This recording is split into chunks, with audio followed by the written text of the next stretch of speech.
यजमानों में जिन्होंने अपनी प्राथमिकता रखी, श्री अजय जी बोरस्ते, श्री बंटी जी तिदमे, श्री राजू अन्ना लवटे, श्री रंजन ठाकरे, श्री लक्ष्मण साहू जी, श्री प्रशांत जाधव जी, श्री अंकुश पवार जी, श्री दिनेश, श्री नरेश गीते, श्री उदय सांगले, ये सभी यजमान परिवार का पद ग्रहण करे हैं, जिन्होंने दादा बाबू भूसे जी के साथ में मिलकर इस पवित्र शिव महापुराण की कथा का आयोजित किया। एक बार सभी यजमान परिवार के लिए जोरदार ताली बजाकर स्वागत वंदन अभिनंदन। भगवान देवादिदेव महादेव की कृपा करुणा, उनकी उदारता, उनकी दया,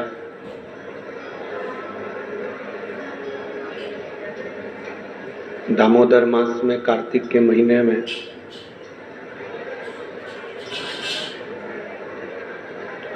माँ गोदावरी के तट पर जो शिव महापुराण की कथा सुनने का मौका मिला है, संपूर्ण देशवासियों का ये गौरव है, सौभाग्य है। जो देव दीपावली शिव महापुराण की कथा का लाभ आप और हम ले रहे हैं।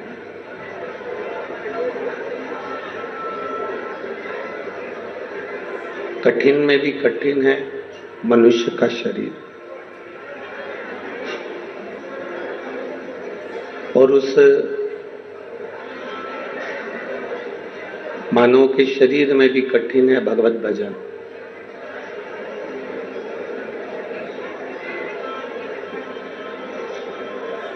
मान लो शरीर मिल भी गया, शरीर प्राप्त भी हो गया, और उसके बाद भी हम भगवान का भजन ना कर पाए, भगवान का स्मरण ना कर पाए, तो ये हमारा जीवन फिर व्यर्थ है।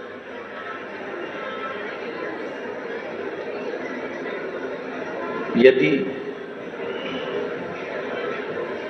शरीर मानव का मिला है और मिलने के बाद भी अगर हम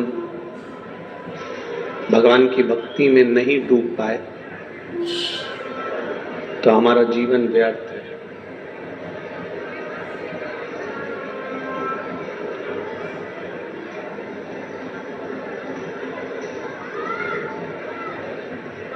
जिसकी नाक कट गई हो और वो सुनार की दुकान पर जाकर नाक है ही नहीं, पूरी की पूरी नाक ही कट गई, और वो सुनार की दुकान पर जाकर बैठ जाए और कहे, पति कहे कि तुझे जो लेना है ले ले, पूरा सुनार की दुकान तेरी है, तुझे जो पहनना हो वो पहन।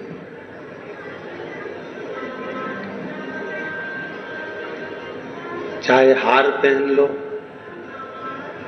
कान में कुंडल पहन लो, सिर पर बिंदा पहन लो, जब शरीर पर नाक ही नहीं है तो श्रृंगार अच्छा लगेगा क्या? जम के बोलो जरा, लगेगा नहीं।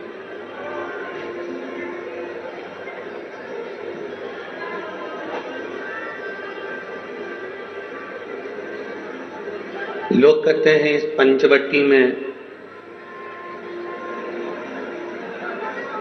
रावण की जो बहन थी शूर्पणखा, उसकी नाक काटी गई थी।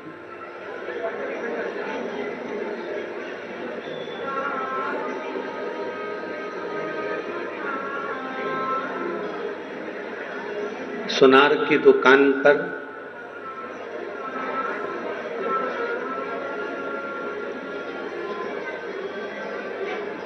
अगर नाक कटा हुआ व्यक्ति जाए तो जेवर की शोभा नहीं होती,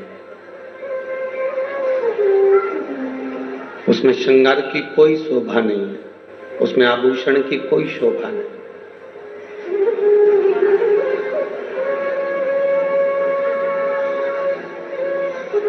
सुनार की दुकान पर अगर सूपनखा जाकर बैठ जाए और सूपनखा कहे कि मेरा श्रृंगार कर दो, तो सुनार भी कह देगा कि तुम्हारा श्रृंगार नहीं कर सकता क्योंकि तुम्हारी नाक नहीं है, तुम्हारी नासिका नहीं है,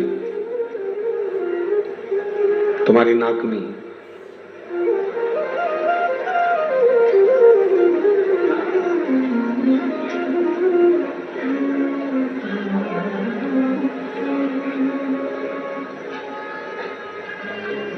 नासिक पंचवटी में भगवान राम ने सूपनखा को नहीं रहने दिया था। वो रहती थी, आई पंचवटी में, घूमी, देखा, घूमा, सुंदरता भी देखी और यहीं आसपास में रहा करती थी, पर भगवान ने उसकी नाक काटकर भगा दिया।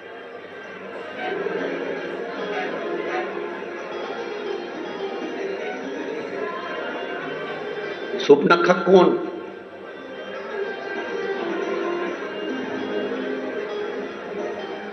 जिसके अंदर भगवान के प्रति प्रेम नहीं हो,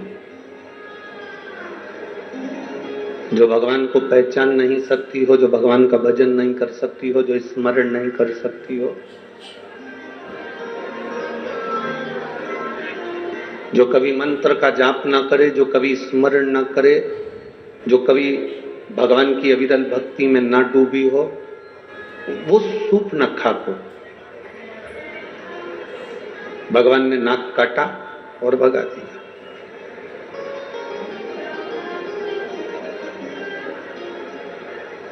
नाक काटी मतलब जब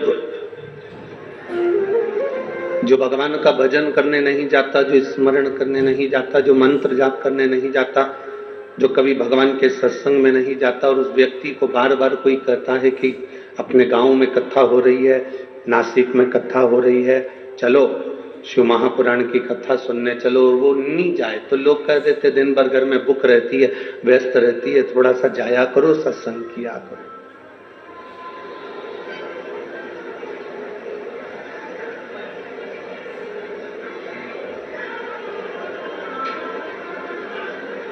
नाक कटे हुए व्यक्ति की सुनार की दुकान पर कोई काम नहीं है।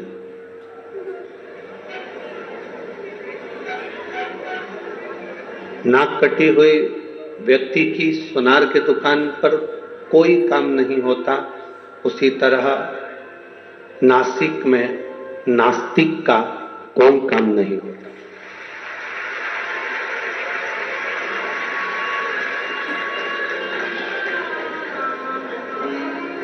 अगर गोदावरी के तट पर आप रह रहे हैं, नासिक की पवित्र भूमि पर आप रह रहे हैं, इस कपालेश्वर महादेव त्र्यंबकेश्वर बाबा की इस पवित्र भूमि पर, इस रज पर आप निवास कर रहे हैं, तो आपका भाव परमात्मा के प्रति होना चाहिए और वो भी शुद्ध होना चाहिए। उसमें दिखावे का कोई काम ना हो आपका, कोई भ्रमित होने का कार्य ना हो आपका।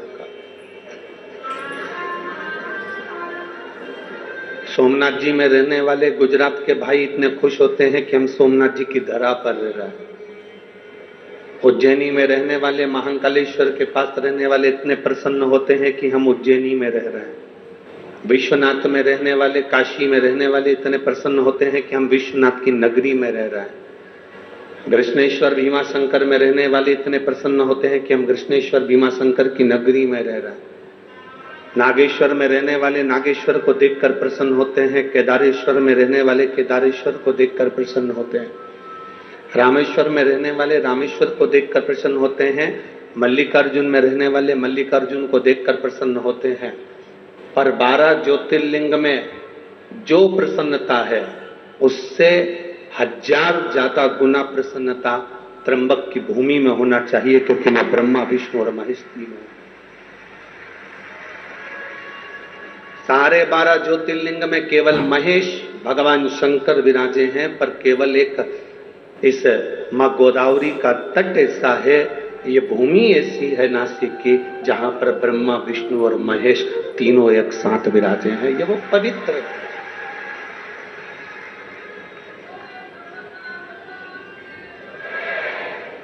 ये वो पवित्र भूमि है जिसमें त्र्यंबकेश्वर बाबा विराजमान, जिस भूमि का मात्र स्पर्श दर्शन हमारे जीवन को सार्थकता देता है। 12 ज्योतिर्लिंग का दर्शन करिए, सोमनाथ जाइए, मल्लिकार्जुन जाइए, केदारेश्वर जाइए, रामेश्वरम जाइए, उज्जैनी जाइए, विश्वनाथ जाइए, कृष्णेश्वर, भीमाशंकर जाइए। 12 ज्योतिर्लिंग का दर्शन करोगे, प्राण छूटने के बाद में शिव धाम मिलता है, कैलाश मिलता है। माइक बंद करो।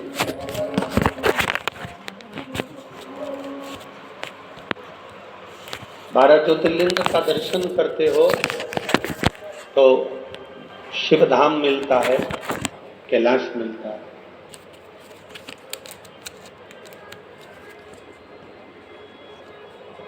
और 12 ज्योतिर्लिंग का दर्शन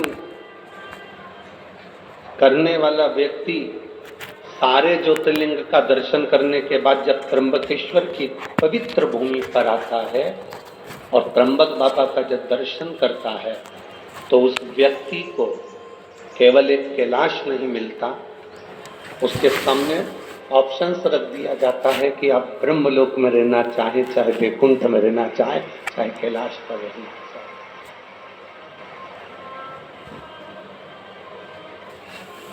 ये आपकी मर्जी है, ये आपके ऊपर निर्भर करता है कि आपको कहाँ रहना। कहते हैं सारे ज्योतिर्लिंग के दर्शन कर कर अगर किसी के प्राण छोड़ जाते हैं तो उनका सत्कार सम्मान कैलाश पर होता है। पर मान लो जो व्यक्ति 12 ज्योतिर्लिंग का दर्शन नहीं कर पाया और एक त्र्यंबकेश्वर की पवित्र भूमि पर आ गया और त्र्यंबक बाबा का दर्शन भूल से भी अगर उससे हो गया, तो जब उसके प्राण छूटते हैं तो ब्रह्मा और विष्णु उसके लिए फूल की पुष्प की रंगोली डालते हैं कैलाश धाम तक जाने।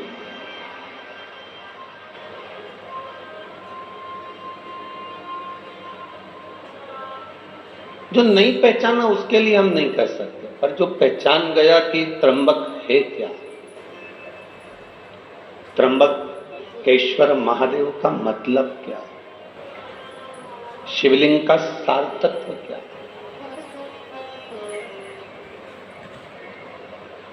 शंकर भगवान की अविरल भक्ति का फल क्या।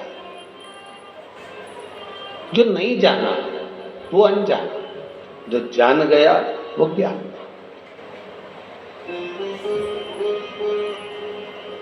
एक गंगा को भागीरथ बाबा लेकर आए थे और एक गंगा को गौतम ऋषि लेकर आए थे। एक गंगा भगवान शंकर की जटा से निकली, कलकल कर कर उत्तर में बह गई, और एक गंगा गौतम बाबा के कहने पर शंकर भगवान की जटा से निकली और दक्षिण का कल्याण कर कर बह गई।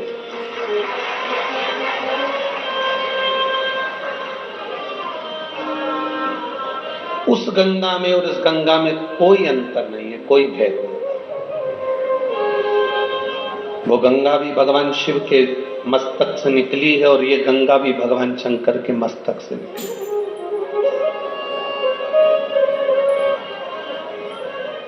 पर कई लोगों की बुद्धि में ये भरा हुआ होता है, दूर के ढोल सुहावने लगते हैं, दूर के ढोल सुहावने लगते हैं। और शिव महापुराण की कथा तो एक बात हमेशा कहती आई है, आपके नजदीक में जो शंकर का शिवालय है, आपके नजदीक में जो शंकर का मंदिर है, शिवालय है, शिवलिंग है, आपके जीवन में अगर दुख है, कष्ट है, तकलीफ है, तो पहले अपने घर के नजदीक में जो शिवालय है, शंकर का मंदिर है, पहले जल वहां चढ़ाओ, पहले जल वहां चढ़ाइए। आप में से जितनी माताएं बैठी हैं ना, आप सबके घर में विक्स, बाम, आयोडेक्स, बुखार की छोटी मोटी गोली, पेट दुखे तो इनो का पाउच, अगर एसिडिटी हो रही हो तो पुदीना की गोली, सर्दी हो रही हो तो थोड़ी बहुत सिनारिस्ट की गोली। बोलो, सबके घर में है कि नहीं? अरे बोलो, जम के बोलो जरा, है ना? पर यदि उस गोली से, उस दवाई से काम नहीं होता तो तुम क्या डायरेक्ट अपने बच्चों को दिखाने या डायरेक्ट अपने पति को या आपको दिखाने के लिए नासिक जाते हो? आते हो क्या? नहीं। पहले कहाँ जाते हो? अपने गांव में, अपने नगर में, अपने शहर में, अपने क्षेत्र में, अपने घर के पास, अपने घर के नजदीक में जो भी डॉक्टर रहता हो, भले वो छोटा डॉक्टर हो, बड़ा डॉक्टर हो, छोटी सी मेडिकल हो, बड़ी मेडिकल हो, छोटा सा दवाखाना हो, बड़ा दवाखाना हो, तुम जिस गांव में रहते हो, तुम्हारे को अगर तकलीफ होती है तो सबसे पहले प्राथमिक उपचार के लिए नजदीक के दवाखाने जाते हो। बोलो, सही है कि गलत है? जब नजदीक के दवाखाने में काम नहीं होता, वहां से पट्टा पट्टी बांध दी जाती है और दवाई गोली दे के बोतल लगाकर तुमको बड़े दवाखाना भेज दिया जाता है। समझ रहे हो ना सब? अरे बोलो तो, आ रही है ना समझ? पहले घर में तुमने बाम लगाया, विक्स लगाया, आइडेक्स लगाया, दवाई ले ली, घर में घर का उपचार नहीं हुआ, तब प्राथमिक उपचार के लिए अपने नजदीक में,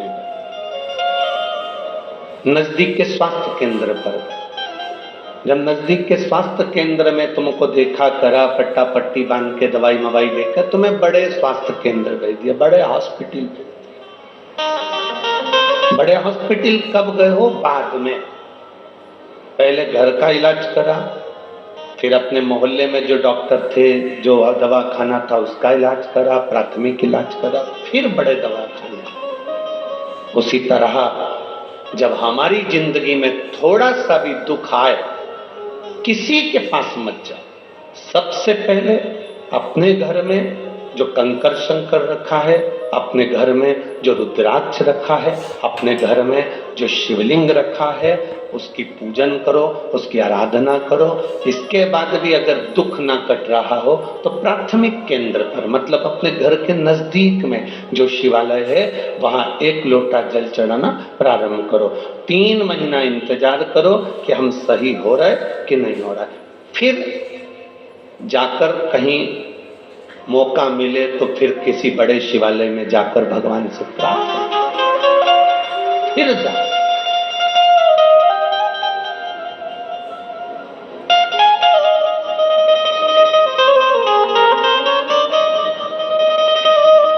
ब्रह्म नहीं पढ़ना। कोई तुमसे कह दे वहां चले जाओ, वहां से भभूति मिल रही है, वो भभूति तुम्हें ठीक कर देगी। कोई तुमसे कह दे वहां चले जाओ, वहां से नारियल मिल रहा है, नारियल तुम्हें ठीक कर देगा। कोई तुमसे कहे कि वहां चले जाओ, वहां से एक बेल मिलेगी, गले में बांध लेना, तुम ठीक हो जाओगे। कोई तुमसे कहे तुम वहां चले जाओ, वहां जाकर तुम ठीक हो जाओगे। ना ना,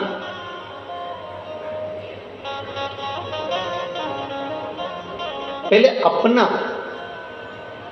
अपने घर में जो शिवलिंग है, अपने पड़ोस में, अपने आसपास में जो शंकर का स्वरूप है, उसको भजो।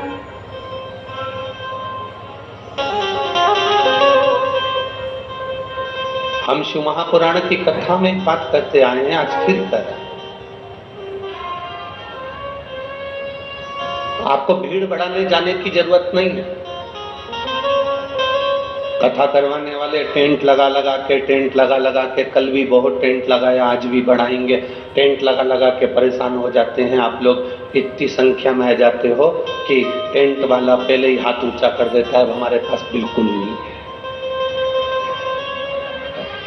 हमारे पास है ही नहीं। हमारा तो निवेदन है, पहले आप घर में टीवी पर जब कथा है आसन लगाकर सुनो, दिल से बाबा से प्रार्थना करो। जिस दिन बाबा आपकी झोली में खुशियां भर दे, उस दिन शिव महापुराण की कथा में जाकर बैठ जाओ। कथा का स्तर एक पत्र आया है,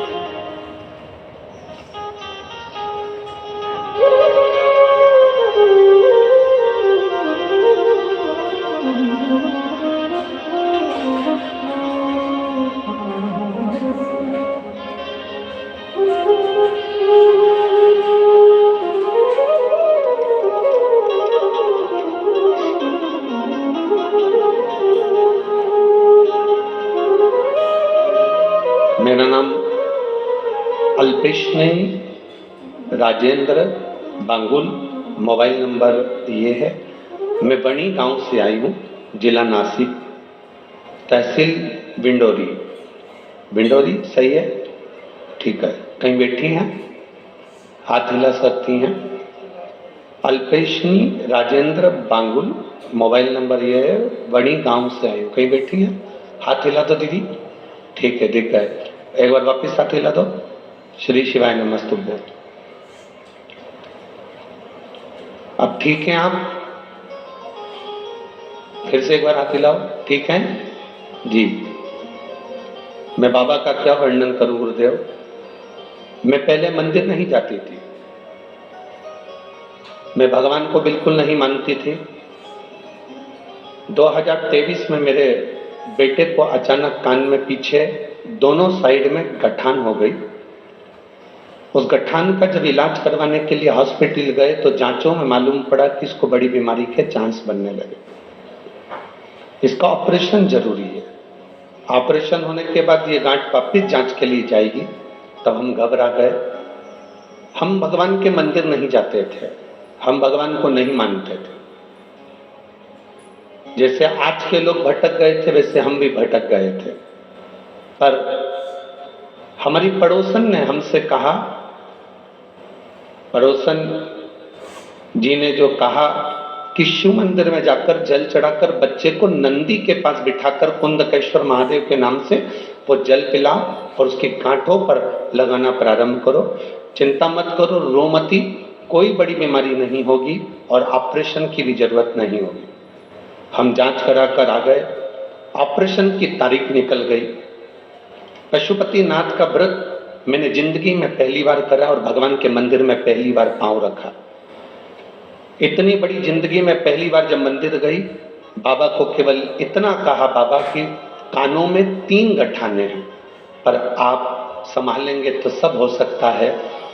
मेरी पड़ोसन सीवर वाले महाराज की कथा सुनती है और वो सीवर वाला महाराज कहता है सारी समस्या का हल एक लोटा जल है, आप संभालिएगा बाबा। मेरे बेटे को नंदी के पास बिठाती, शिवजी पर जल चढ़वा कर बिठाकर उसको पानी पिलाती, कुंदकेश्वर महादेव का नाम लेती, गांठों पर लगाती। दूसरी बार जांच कराने के लिए हम जब वापिस पहुंचे तो बाबा की कृपा से तीनों गांठें गल चुकी थी और डॉक्टर ने कहा कोई बड़ी बीमारी नहीं, शिव तत्व है। दोनों हाथ हिला तो बहन एक बार। हर हर महादेव। बैठी है, बाबा की कृपा, बैठी। शिव तत्व इसी को कहा। अगर हमारा भरोसा प्रबल नहीं हुआ, हमारा विश्वास प्रबल नहीं हुआ।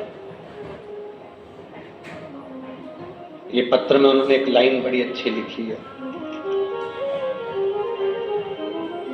हम तो बाबा के भरोसे चलते हैं, डमरू वाले के भरोसे चलते हैं। नीचे लाइन लिखी है, आप कहते हो ना कि टीवी के सामने बैठकर मांगा जाता है। मैंने जो मांगा मेरे बाबा ने वो मुझे दिया है। जो मांगा, आज पहली बार मैं कथा पंडाल में आई हूं और बाबा को धन्यवाद देने के लिए आई।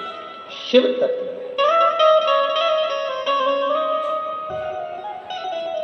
आप जिस भरोसे में रहें, विश्वास को दृढ़ी बनाकर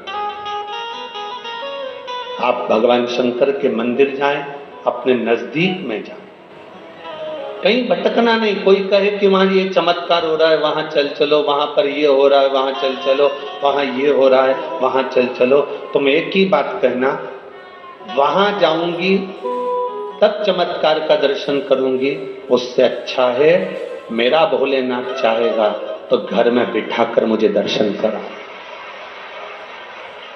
भटकना नहीं, भ्रमित मत होना, भरमाना नहीं।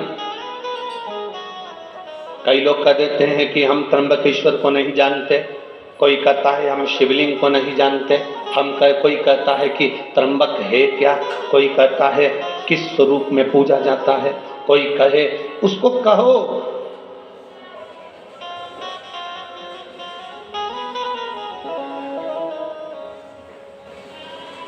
जो माता का दूध पीकर पैदा होता है, जो माता का दूध पीकर बड़ा होता है, वो कभी महादेव पर उंगली नहीं उठाता। जो बोतल का दूध पीकर पैदा होता है वो महादेव पर उंगली उठाता है। सनातन धर्म पर, इस राष्ट्र पर उंगली उठाने वाला वही व्यक्ति होता है जो थैली का और डब्बे का और बोतल का दूध पीकर बड़ा होता है। जो मां का दूध पिया होता है वो कभी उंगली नहीं उठाता। भारत की एक एक माता संस्कार की जननी है।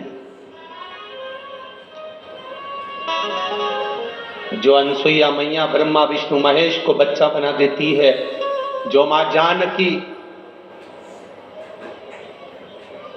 लंका की उस रावण की उस अशोक वाटिका में बैठकर भी एक घास के तिनके को हाथ में तोड़कर अपनी रक्षा कर लेती है।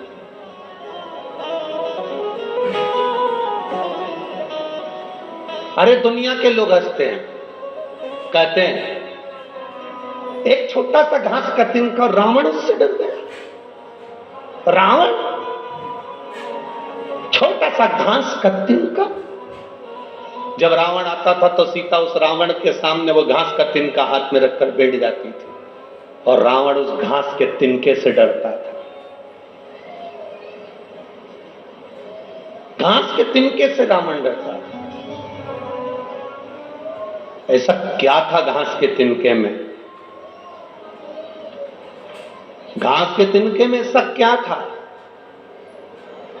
सीता मैया पृथ्वी से जन्म ली है, मां जानकी भूमि से पैदा हुई है, और घास भी, जम के बोलो जरा, भूमि से पैदा हुआ। तो घास सीता जी का कौन हुआ? जम के बोलो जरा।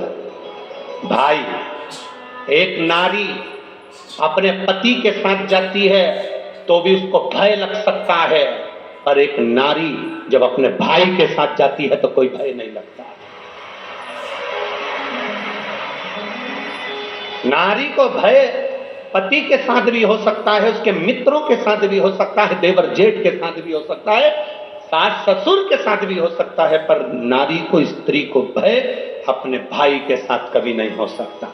अपने भाई के साथ नहीं हो सकता। इसलिए सीता जी घास के तिनके को तोड़कर अपने पास में रख लेती थी, और सीता जी को यह ज्ञान था कि मैं भूमि से हुई हूं, ये भूमि से घास हुआ है, ये मेरा भाई है, और जब तक मेरा भाई मेरे साथ में है तब तक रावण निगाह उठाकर नहीं देख सकता।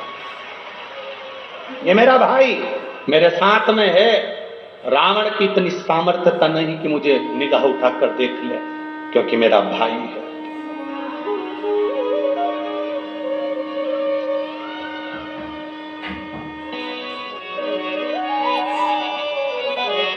महाराष्ट्र की इस पवित्र भूमि पर,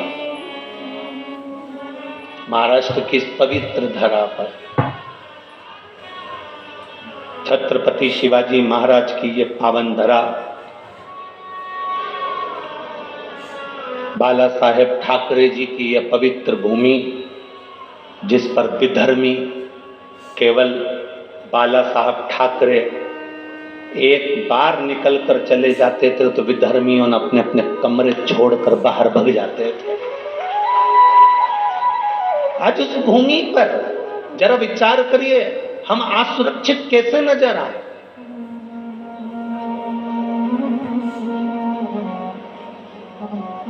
राम जी अयोध्या से चले, अवध से चलते चलते चलते चलते राम जी ने कभी पूरी पूरी जगह तक जाकर देख लो, कहीं पर किसी की ना तो नाक काटी, ना हाथ काटा, ना मुंडा काटा। यहां आकर मेरे राम जी ने सोप न खा की नाक काट कर कहा कि तेरा मन भगवत भजन में नहीं लग रहा, तू कहीं ना कहीं विधर्म की ओर आगे बढ़ रही है और तेरा अंत होगा तब पूरा अधर्मियों का अंत हो जाएगा। तो ये वीर शिवाजी, छत्रपति शिवाजी इस नासिक शहर को, इस गोदावरी के तट को सबसे प्रथम मानते थे कि राम जी ने इस भूमि से रावण को ललकारा था और वीर शिवाजी छत्रपति ने भी इस भूमि से उन विधर्मियों को ललकारा। पवित्र धर्म, ये पवित्र भूमि है, जिस भूमि का आनंद हमारे जीवन का एक सुख देता है।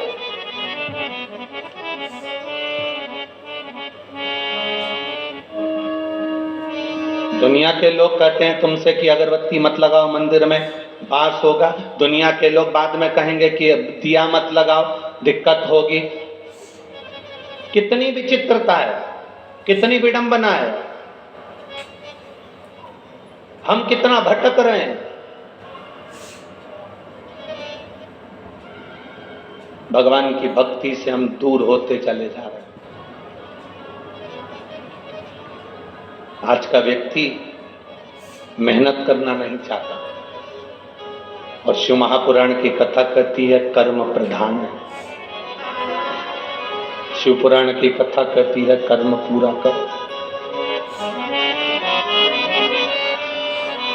इस व्यासपीठ पर बैठकर आज तक हमने ये बात नहीं कही होगी आपसे कि आप हमारे पास में आके बैठना, हम तुमको कहीं से गड़ा हुआ धन निकाल कर दे देंगे, या आप हमारे पास आना हम तुमको रोग मुक्त कर देंगे, हमारे पास आना तुम्हारा दुख मिट जाएगा। ये कभी आज तक नहीं कहा इस व्यासपीठ से, क्योंकि हमको अगर दुख आता है तो हम भी महादेव की शरण जाते हैं। आपको भी दुख आए तो महादेव की शरण जाए। राम जी की जिंदगी में दुख आया, वो महादेव की शरण में गए। भगवान कृष्ण की जिंदगी में दुख आया तो महादेव की शरण में गए। 16,108 रानियां भगवान कृष्ण की थी और एक भी संतान नहीं थी। तब गर्गाचार्य बाबा से कहकर शिवलिंग का पूजन करा, एक एक रानी के साथ 11-11 दिन तक। 1 लाख से ज्यादा भगवान कृष्ण के घर में संतान की प्राप्ति हुई शिव की कृपा से। ऐसा कोई बता दो देव हो, ऐसा कोई असुर का नाम ले लो जो शंकर की आराधना ना करो। रावण शिव की आराधना करते थे, कंस शिव की आराधना कैसे करते थे, महिषासुर शिव की आराधना करता था, तारकासुर शिव की आराधना करता था, जटासुर शिव की आराधना करता था। ऐसा कोई असुर बताओ जो शंकर की आराधना ना कराओ। ऐसा कोई देवता बताओ जिसने शिव की आराधना ना करी हो।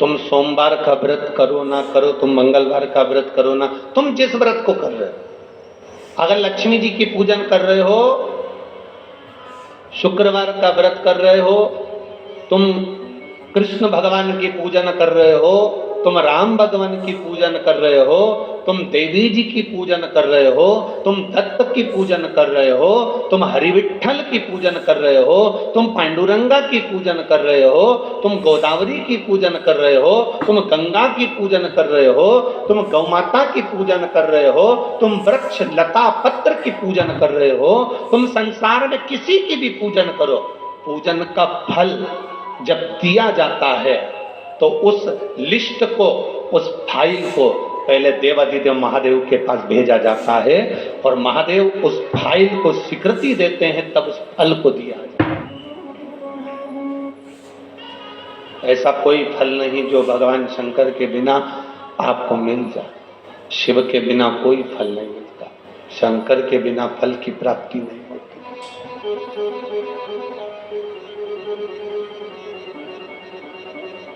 एक लड़के ने अपनी माँ से कहा, माँ तू कह रही थी कि पंडाल में बैठकर कथा सुन लो तो उससे फल प्राप्ति होती है, तो माँ ने अपने बेटे से कहा मेहनत भी करना पड़ेगी। सियोर वाला महाराज कहता है अपना कर्म पूरा करना पड़ेगा। एक बेटा लिखा,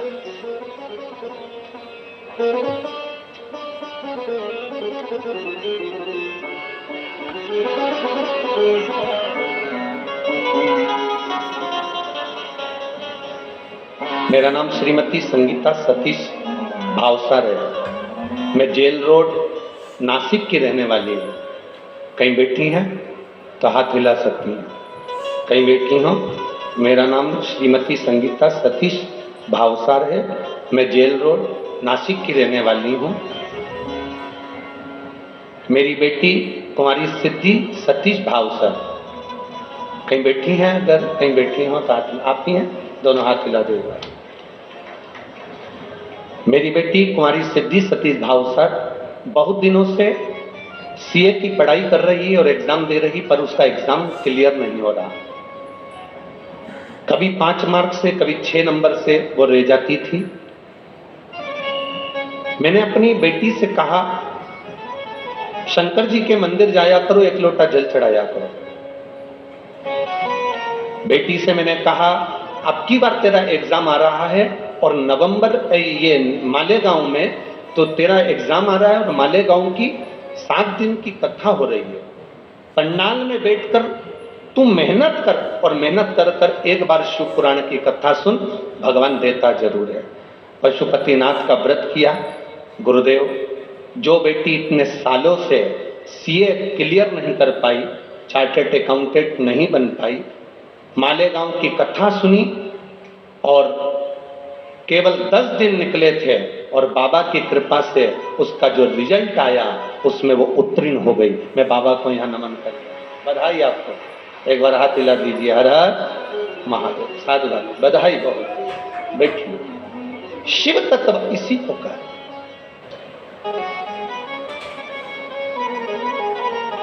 अपनी मेहनत पूर्ण करो, अपने कर्म के प्रति जागरूक रहो। कोई तुमसे कह दे मेरे पास आ जाओ, मैं गड़ा हुआ धन दे दूंगा। कोई तुमसे कहे मेरे पास आ जाओ, मैं तुम्हें ये दे दूंगा। कोई कहे ऐसा कर दूंगा कि तुम्हारी जिंदगी में दुख नहीं आएगा, तो विश्वास मत करना कि जिंदगी में दुख नहीं आएगा। पृथ्वी पर आने के बाद तो राम जी के भी जीवन में दुख आया, पृथ्वी पर आने के बाद तो भगवान कृष्ण की जिंदगी में भी दुख आया। पृथ्वी पर आने के बाद जो जन्म लिया उसकी जिंदगी में दुख जरूर आया है। तो ऐसा संसार में कोई नहीं जन्मा जिसको दुख नहीं आएगा। पर इतना जरूर है, राम जी ने शंकर को भजा, दुख कटा। भगवान कृष्ण ने शिव को भजा, दुख कटा। उसी तरह आप और हम भी अगर शंकर को भजेंगे तो दुख जरूर कटेगा, ये निश्चित है, ये पक्का है। दुख कटने का साधन है शिव, दुख कटने का साधन है भगवान शंकर की अविरल भक्ति। ओ भोला सब दुख तारो। जब आप और हम 5 बार श्री शिवाय नमस्तुभ्यम कहकर जब स्तुति गाते हैं तो उसमें कहते हैं, हम ये नहीं कहते कि आपका दुख कौन सा, आप तो जो दुख है हम हमारे बाबा से प्रार्थना करते हैं, भोला सब दुख तारो।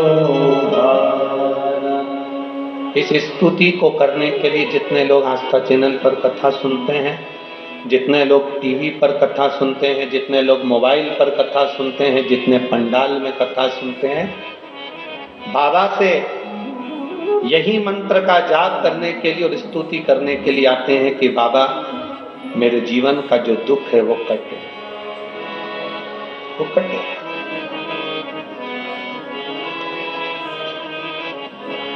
और तू है तो कटे। कोई असुर, कोई गंधर्व, कोई देवता,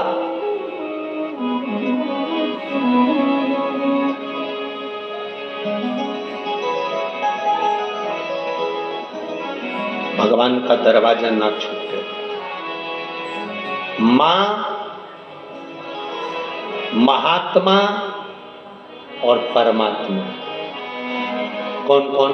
बोलो, जम के बोलो। मां, महात्मा, तीसरे नंबर पर परमात्मा। एक बार फिर से बोलो, तीन कौन?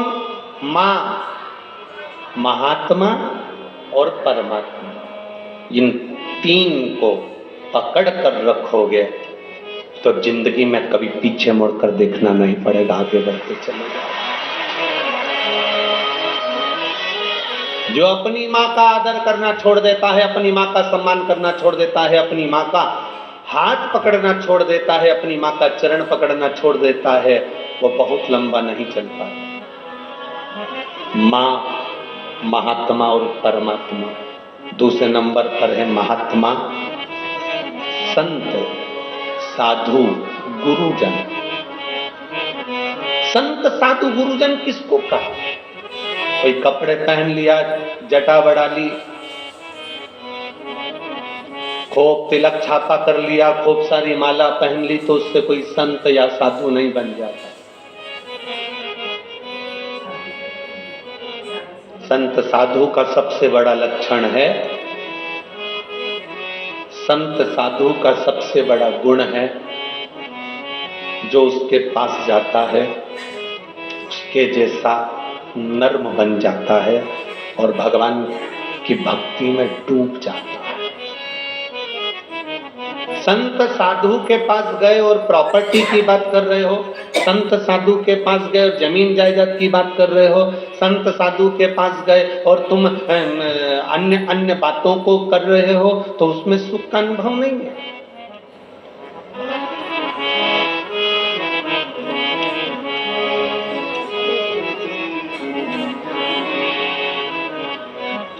दुनिया में जितने मरते हैं वो सब वैकुंठ जाते हैं कि नरक जाते हैं? अरे बोलो, जम के बोलो, अरे बोलो तो जम के। कोई तुम्हारा पैसा खाकर मर गया, कोई तुम्हारा 5-10 लाख रुपए प्लाट का लेके मर गया, कोई तुम्हारी जमीन का टुकड़ा लेकर मर गया, कोई तुम्हें दुख देकर मर गया, तो वो वैकुंठ जाएगा कि नरक जाएगा? हैं? नरक जाएगा, ये तुम कह रहे हो। और उसके मरने के बाद उसके परिवार वाले जब वो पत्रिका छपवाते हैं, कार्ड, उस कार्ड में उसका जो नाम लिखा रहता है, उसमें तो लिखा रहता है स्वर्गवासी। उस कार्ड में कहीं लिखा है नरकवासी।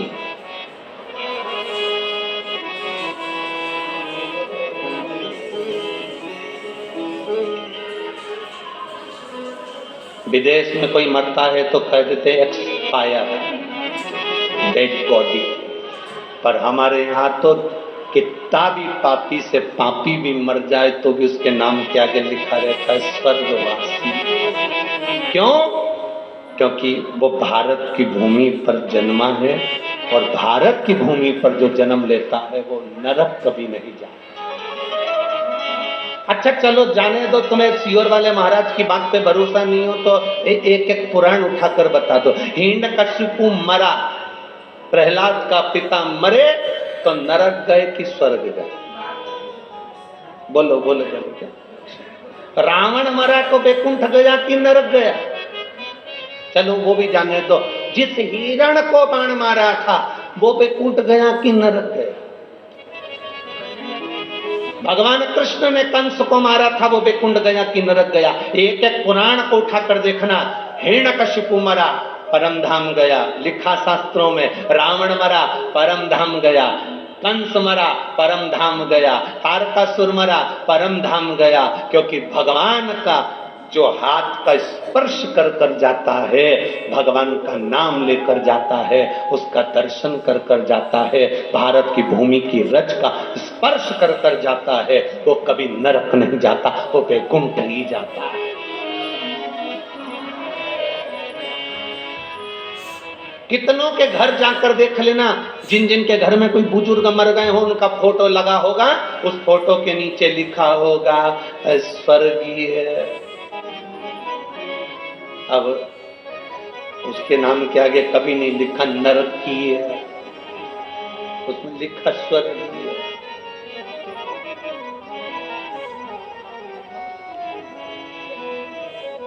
अरे चंदन है इस देश की माटी, तपोभूमि हर ग्राम है, हर बाला देवी की प्रतिमा बच्चा बच्चा राम है, जिसके सैनिक समर भूमि पर गाया करते गीता है, उसी माटी के हल्के नीचे खेली करती सीता है। चंदन है इस देश की माटी, तपोभूमि हर ग्राम है, हर बाला देवी की प्रतिमा बच्चा बच्चा राम। ये भूमि ही कुछ ऐसी है, ये धरा ही कुछ ऐसी है, इतनी पवित्र है ये भूमि, जिसको समझने वाला समझ सकता है। आज के जमाने में बड़े बड़ी गादियों पर लोग बैठ जाते हैं, बड़ी बड़ी पीठ पर लोग बैठ जाते हैं और भेद करते रहते हैं, वो ज्योतिर्लिंग बड़ा है, वो ज्योतिर्लिंग छोटा है, वो शंकर बड़ा है, वो शंकर छोटा है, ये महाराज बड़ा है, वो महाराज छोटा है।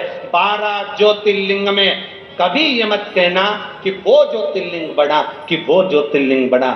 दिए की ज्योति बराबर का प्रकाश देती है, 12 ज्योतिर्लिंग एक बराबर का फल देते हैं।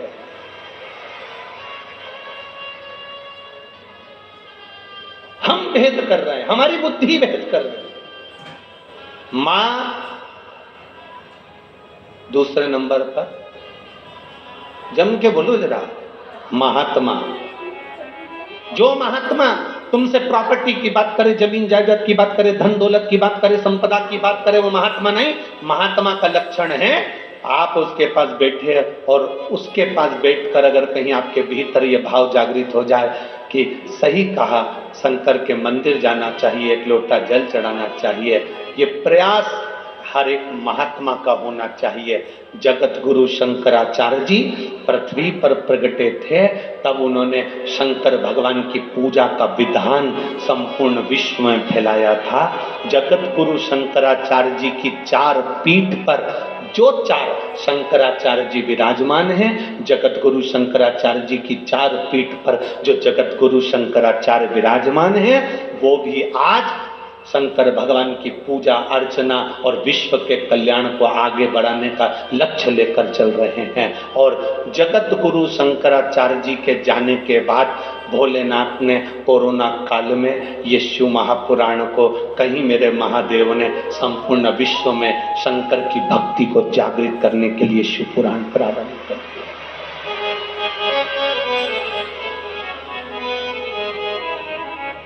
हमको इतनी प्रसन्नता हुई, किसी ने पत्र ला कर दिया, उस पत्र में लिखा था पहले छोटे छोटे शंकर मंदिर में, नासिक में भी शंकर के छोटे छोटे मंदिर में दरवाजे बंद रहते थे, होटले पर कुत्ता बैठे रहते थे, कोई नहीं जाता था, दरवाजे सब बंद पड़े रहते थे। बड़े बड़े मंदिर में सब जाते थे, छोटे छोटे मंदिर में कोई नहीं जाता था। हम धन्यवाद देते हैं, आपने एकांतेश्वर महादेव का वर्णन किया तो लोग अब छोटे छोटे मंदिर में भी जाकर पूजन और आराधना कर रहे हैं। छोटे छोटे मंदिर में भी पूजा आराधना कर रहे हैं। एक एक मंदिर में छोटे से छोटा शिवालय हो, चाहे बड़े से बड़ा शिवालय हो, उन शिवालयों का आनंद अपने आप बड़ा है, अपने आप है।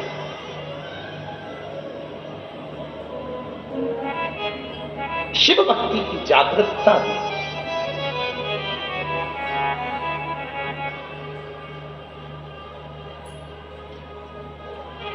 और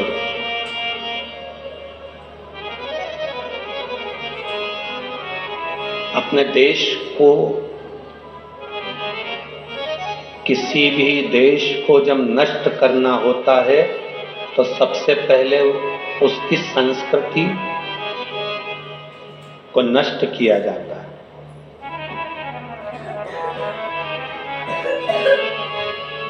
विधर्मी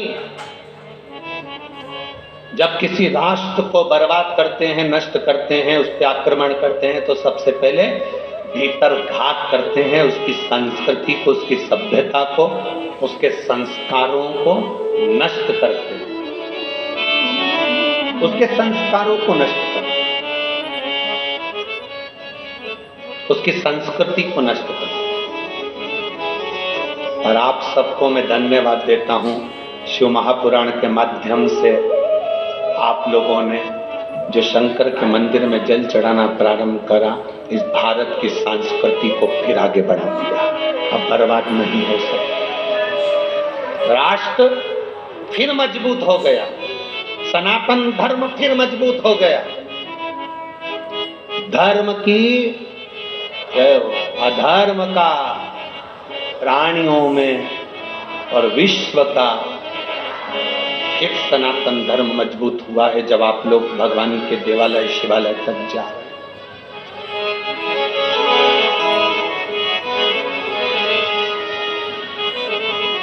दुनिया में जितनी कथाएं होती हैं उसमें बूढ़ी बूढ़ी माताएं ज्यादा जाती हैं, पर शिव महापुराण की कथा केवल एक ऐसी है जिसमें बूढ़ी माताएं तो कम मिलती हैं, पर युवान माताएं, युवान भाई, युवान बहनें ज्यादा रहती हैं। ज्यादा बुजुर्ग माताएं तो बेचारी ग्राउंड के अंदर ही नहीं घुस पाती है, प्रवेश नहीं।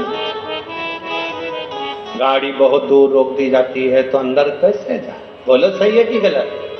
तो बूढ़ी माताएं तो पहले ही मना कर देती, बाहर से नहीं चला जा, घोड़ा दुख है, मैं नहीं चला, मैं से नहीं चला। तो युवान युवान बहुएं, बेटियां, मेरी माताएं, मेरी जीजियां, मेरे जवान